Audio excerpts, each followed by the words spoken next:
Meus amigos e minhas amigas, bem-vindos a todos e a todas ao canal do Instituto de Economia da UFRJ.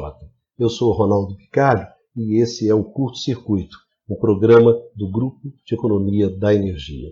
Eu gostaria de conversar com vocês hoje sobre o que está acontecendo na privatização da Eletrobras, nessa última etapa do processo de privatização. Em particular, gostaria de conversar e de analisar exatamente o imbróglio envolvendo a usina de Santo Antônio. Acredito que esses acontecimentos que envolvem a quarta maior hidrelétrica do Brasil dizem muito sobre o processo de privatização. Quais são os interesses envolvidos nessa privatização, que movem essa privatização e quais são as práticas adotadas ao longo desse processo de privatização. Santo Antônio é uma usina hidrelétrica que se encontra no Rio Madeira, em Rondônia, em Porto Velho. Essa usina ela começou a ser construída em 2008 e entrou em operação em 2017. Essa usina ela encontrou uma série de problemas e dificuldades na sua construção. Em função disso, você acabou atrasando o cronograma e a usina acabou entrando em operação mais tarde do que aquilo que se esperava. Em função disso, você teve um certo volume de prejuízos, de perdas, envolvendo justamente esse atraso da entrega da usina. Pois bem,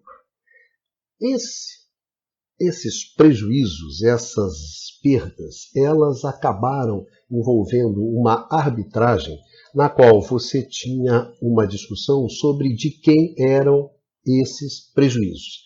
De um lado, você tinha o consórcio construtor da usina, que tinha o Odebrecht, que tinha Andrade Gutierrez, que tinha empresas de equipamentos, de um lado, e do outro lado você tinha a usina, em particular os controladores da usina, que são hoje Furnas, que detém 43% da usina, Odebrecht com 18%, Andrade Gutierrez com 10%, CEMIG com 8% e um fundo da Caixa Econômica com 20%, 19% e 20%.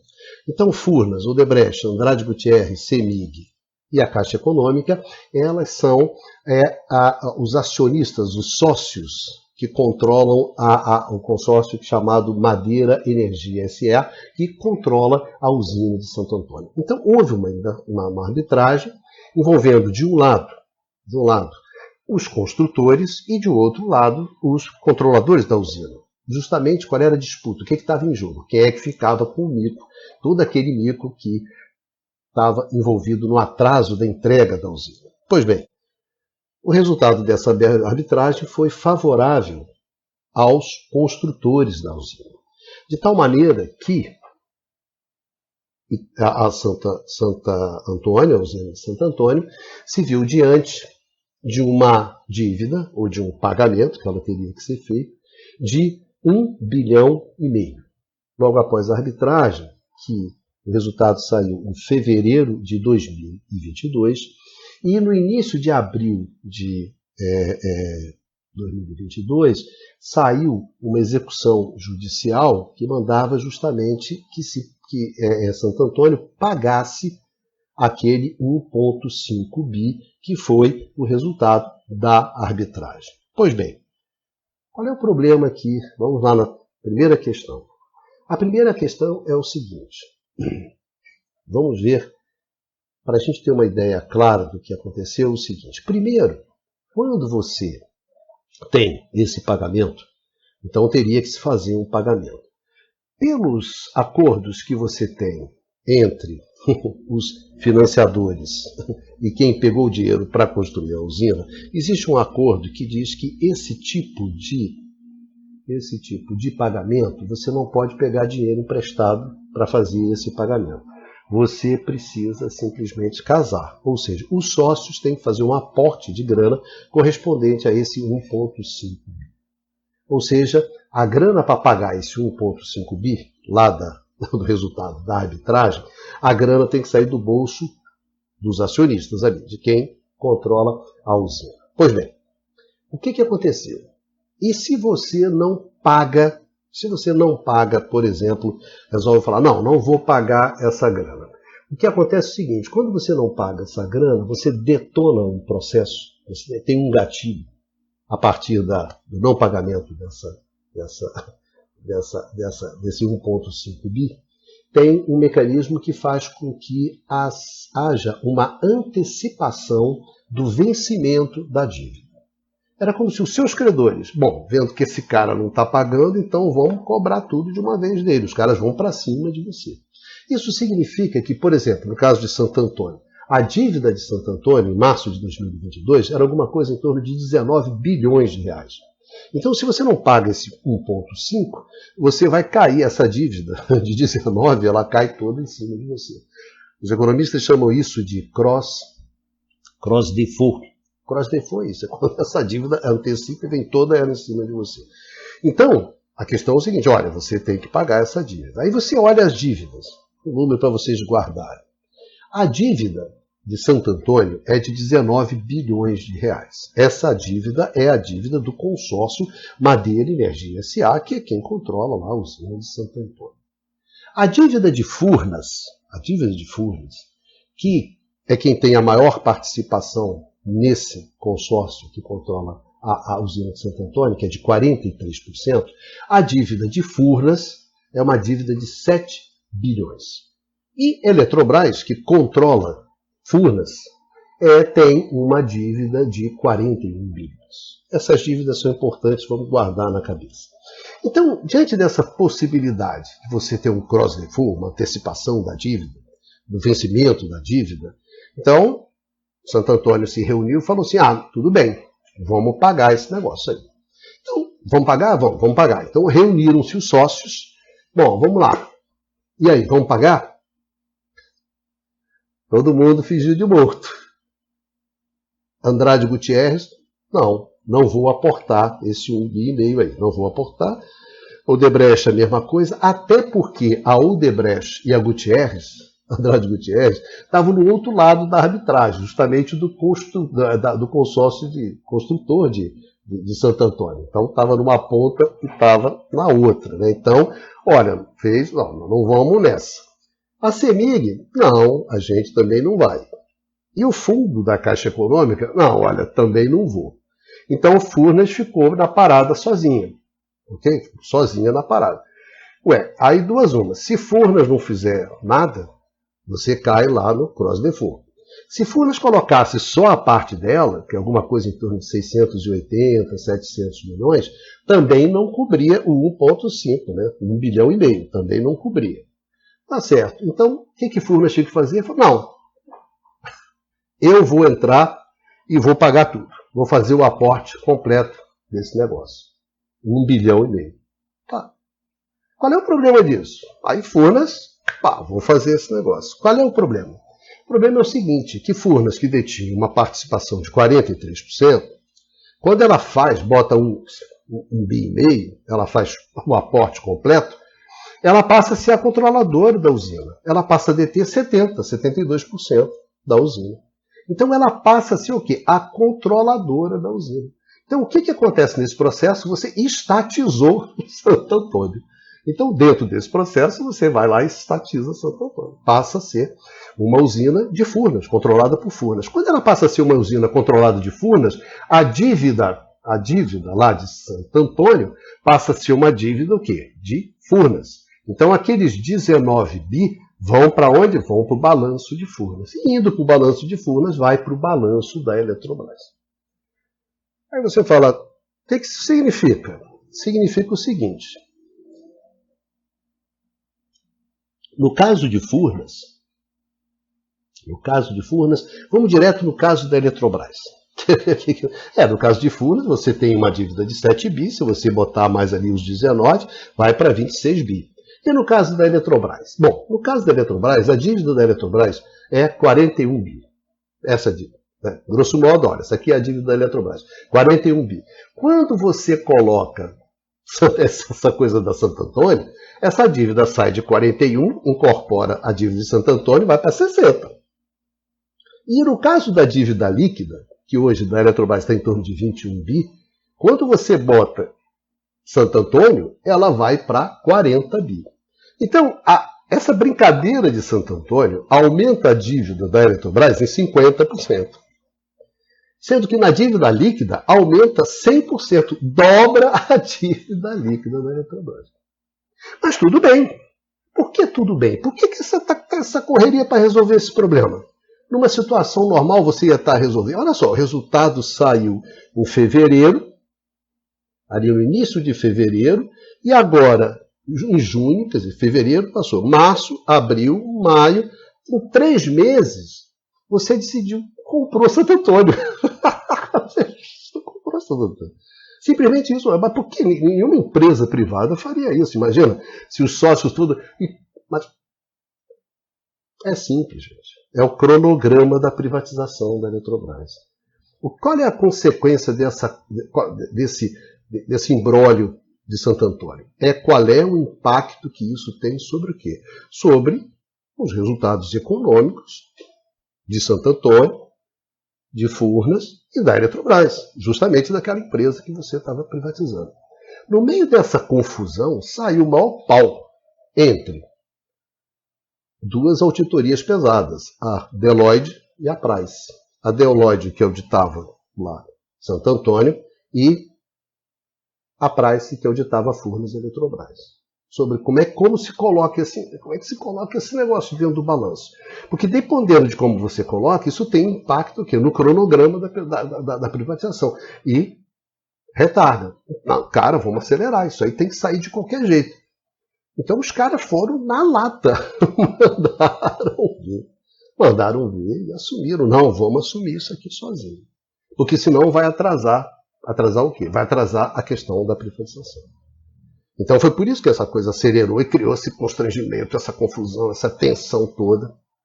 Aí o que acontece? Acontece o seguinte, que foi a famosa reunião dos debenturistas, né?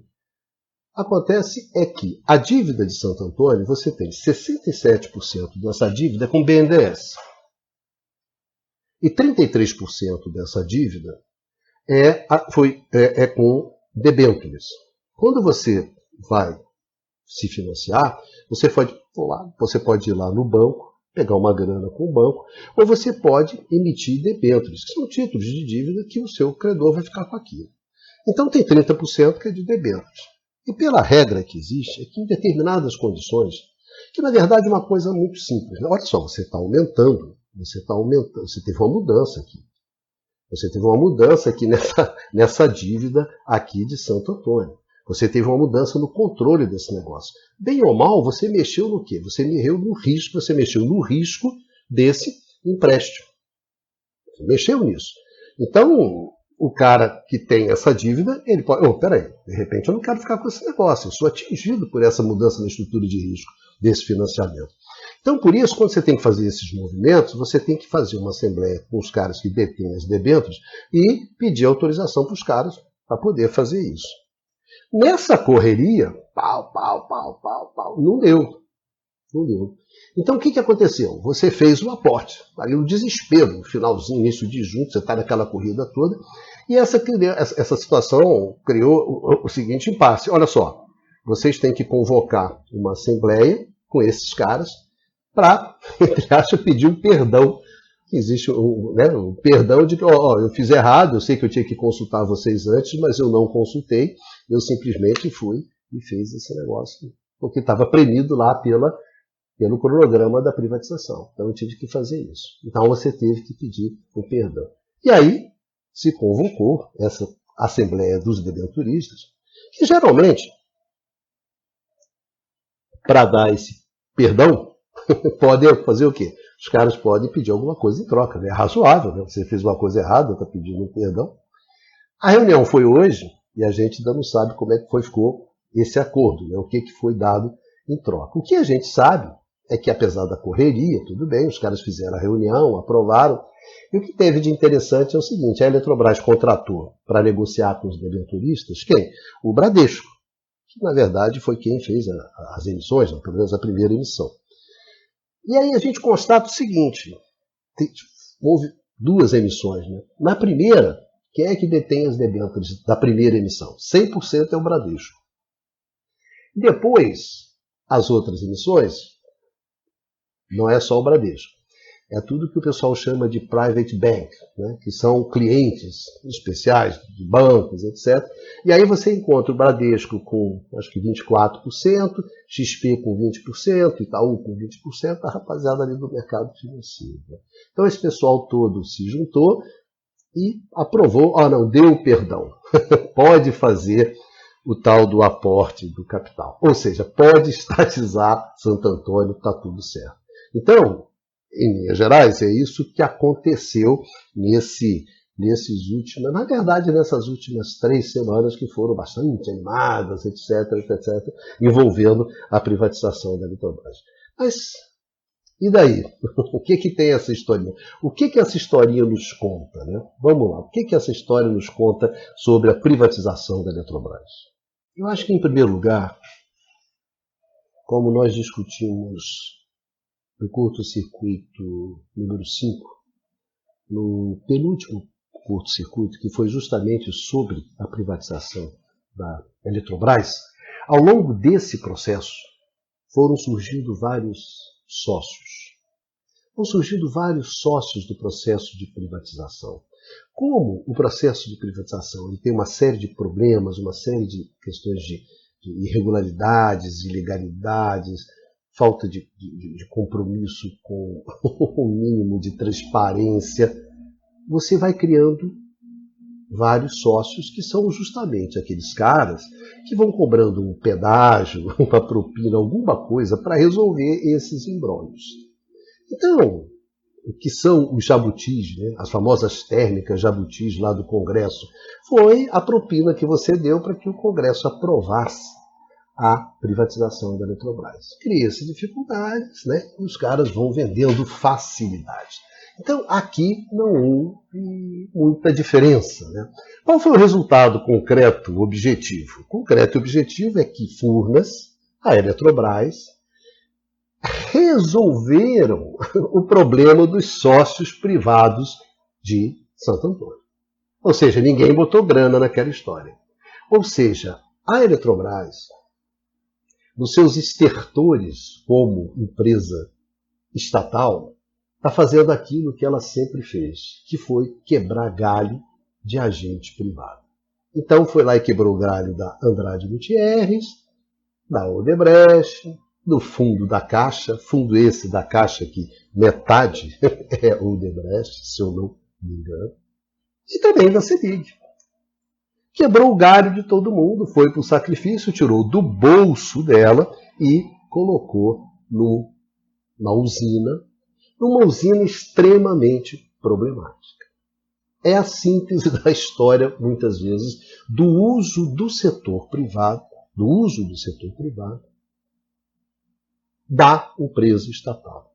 E com o máximo da ironia possível, e um pouco dessa nossa cafajestada tão comum nessa nossa época, que é justamente que isso foi feito para quê? Para privatizar a empresa estatal.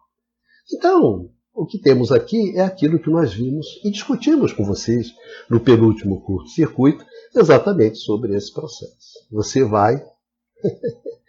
Você tem um bonde, o bonde vem, né? Como o bonde de traficante, vem aqueles carros, cheio de defunto no porta-mala, nas caçambas, e os caras vão passando. E cada blitz que passa, o cara vai, abre o valoroso porta-mala, vê os defuntos, vê lá os cadáveres, e está tudo certo e segue. Né? E ali você morre né? Morre num cargo, morre numa térmica, morre numa grana, né? Para resolver os problemas dos seus sócios, como Santo Antônio, você vai deixando ali. São propinas, entre aspas, né? São, digamos assim, um agrado que você vai fazendo para a rapaziada poder deixar passar o bonde. Né? E Santo Antônio foi mais esse bonde. Né? Além do mais, ainda deu uma baba ali, a gente não sabe de quanto, né? Depois vamos ficar sabendo de quanto é que foi a baba ali que foi dada para os debenturistas, né? Tem um amigo que fala debenturista, né? Isso é uma seita, né? Os debenturistas do sétimo dia, parece uma igreja, né? Não, mas não é não, são os detentores de debêntures. Então você deu uma graninha ali para essa rapaziada, deu também uma grana ali para o Bradesco, né? Para ser o intermediário, né? De negociar ele com ele mesmo, mas enfim. E todo mundo, não, normal, isso é prática tranquila, aqui não tem nenhum tipo de conflito de interesse, não tem nada, tá certo, não tem conflito de interesse. Talvez tenha razão. Esse processo todo não tem conflito de interesse, porque os interesses convergem todos em torno, todos eles em torno da privatização, que é onde eles vão ganhar. Né? E aí é que fica a questão. Aí você imagina assim, a importância de Santo Antônio, da usina, que é fundamental, né, no suprimento de energia, no abastecimento. Ninguém está interessado em Santo Antônio. Ninguém está interessado na usina. Ninguém está interessado no abastecimento. Ninguém está interessado se a Dona Maria vai ter uma energia elétrica mais barata ou mais cara. Ninguém está interessado nisso. A privatização, a desregulamentação do mercado, a PL 414 são negócios. São negócios. Ninguém está interessado em resolver o problema do setor elétrico. Santo Antônio não foi diferente.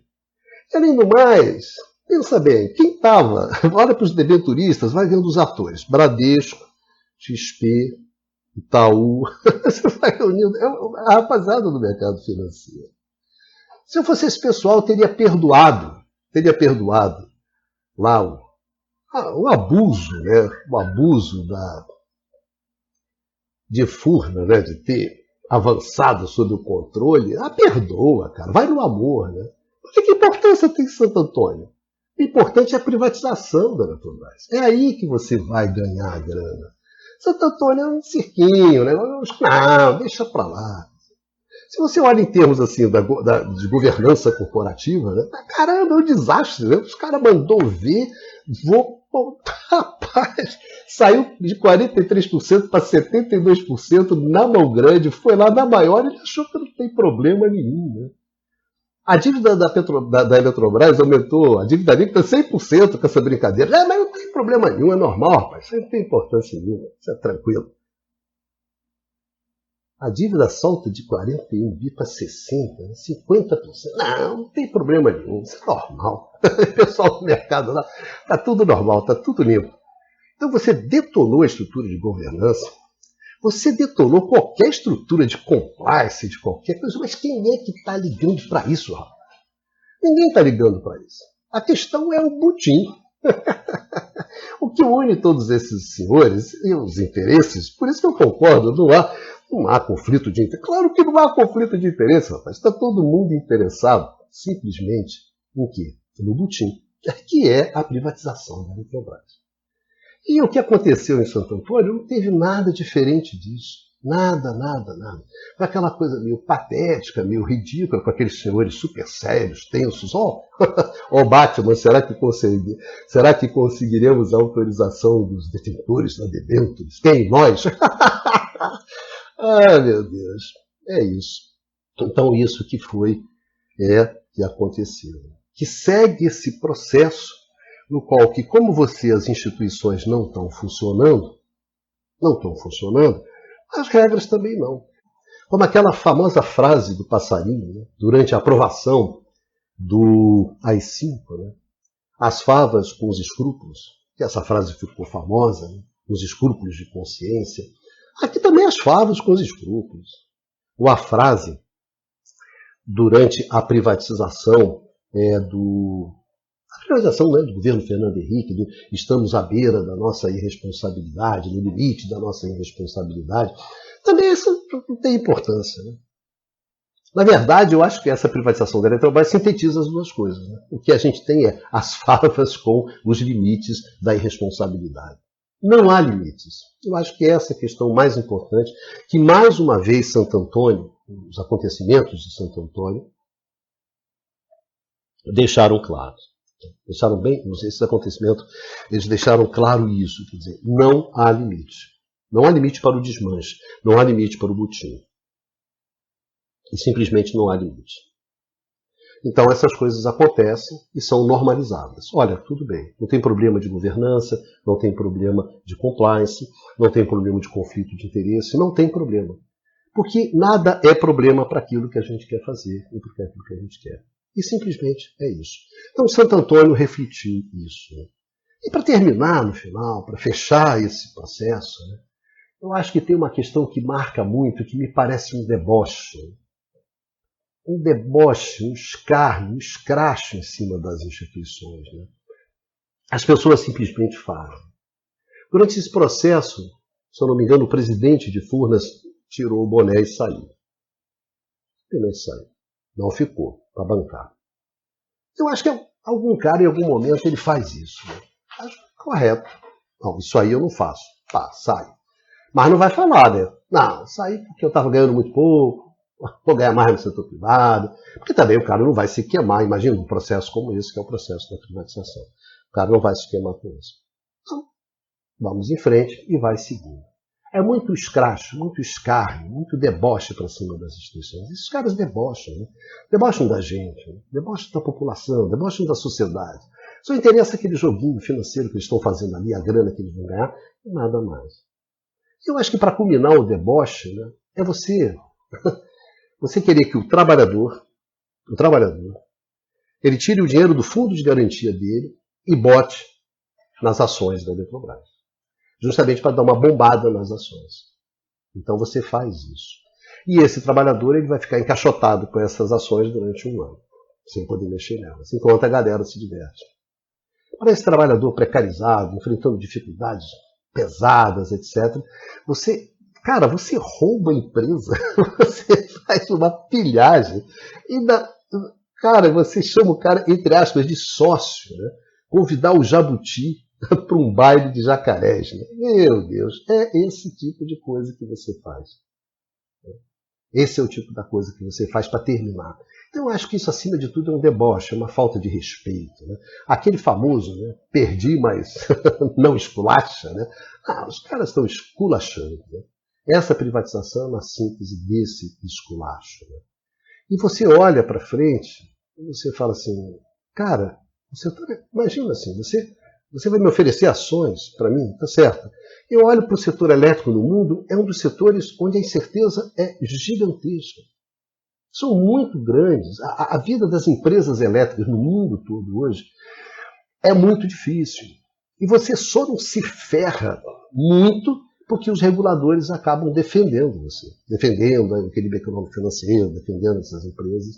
Só que essa defesa está ficando cada vez mais difícil. Por quê? Porque o patamar das tarifas de energia está crescendo.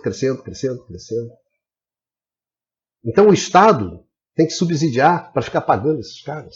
Até onde você acha que vai durar isso? Então a situação do setor elétrico no mundo inteiro, das empresas elétricas, é uma situação que você tem que olhar com bastante cuidado. Outra coisa, o setor elétrico brasileiro, vamos e venhamos, completamente detonado. Ano passado deixou bem claro isso. É um setor que a sua base hidráulica, você acabou a base. Esse edifício, aquela base que sustentava ele, não sustenta mais, não segura, tem rachadura na parede. É perigoso ficar dentro desse negócio. Mas o que a galera está discutindo? Vamos vender a cobertura e vamos mudar o salão de festa. Vamos liberar o salão de festa. É isso. A venda da Eletrobras e a PL 414 é isso. Vão vender a cobertura e vão liberar o salão de festa. E o edifício com problemas de estrutura gravíssimos. Ninguém está interessado. Ninguém está na festa da liberação e na corretagem da venda da cobertura. E está tudo certo. Esse é o setor elétrico brasileiro hoje. Além do mais, uma privatização cheia de fio desencapado, cheia de pontas que não fecham, cheia de problemas. Você faz uma lista enorme. E essas questões todas vão surgir, não tem como, porque elas são reais, elas são efetivas, não vão para baixo do tapete agora, na hora do oba-oba, do vamos lá, mas depois, no dia seguinte, cai tudo. Vários tipos de judicialização. A gente não tem a menor ideia de como é que vai ser a consolidação desse negócio. E, além do mais, ainda tem a pressão política, onde o candidato que está na frente das pesquisas fala, olha, eu vou empombar com esse negócio. Tem problema de judicialização, problemas políticos são complicados sim, meu amigo. São muito complicados em setores que são fortemente regulados. É complicado ter problema político em setores no qual o Estado tem um poder muito grande de regular você. Isso é um problema.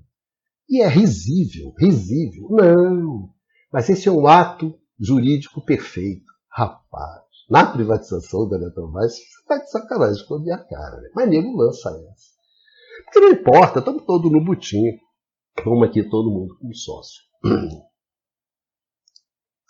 Então, meus amigos, foi isso que aconteceu na última semana, envolvendo Santo Antônio, a quarta maior hidrelétrica do Brasil.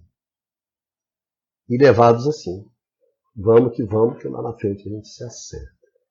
Eu acho que a gente vai ter muitos problemas a partir da privatização da Eletrobras e se avançar a desregulamentação que está presente no PL, na projeto de lei 414, que os caras vão tentar acelerar agora.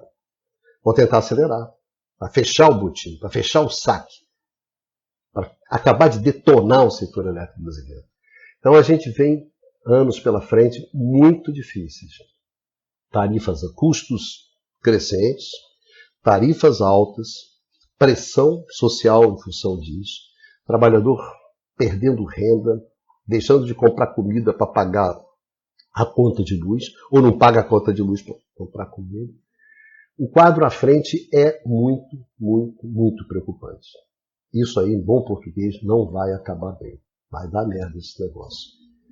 E tem a rapaziada que está comemorando. Mas sempre tem. A gente está vivendo, eu acho que a privatização da Eletrobras, essa festa toda, é um tremendo de um baile fiscal. Sabe? É o baile. Cada um tem o baile da ilha fiscal que merece. Esse é o baile da ilha fiscal do setor elétrico brasileiro, é a privatização da Eletrobras a 414. É o prenúncio de um gigantesco de um desastre. É a orquestra tocando no Titanic. Mas o setor elétrico, ele é muito duro, ele cobra as suas contas. Como diz um amigo, Agenor de Oliveira, lá da Ilumina, o setor elétrico é um elefante, rapaz. Você faz as coisas com ele, passa 5 anos, 10 anos, 20 anos, ele não esquece, ele te cobra.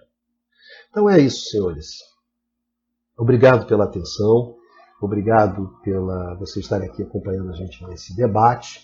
E me desculpem qualquer coisa, hoje estou bastante cansado, né? Como aqui, fechando de noite, gravando esse curto-circuito, mas nos vemos aqui no canal do Instituto de Economia da UFRJ no curto circuito.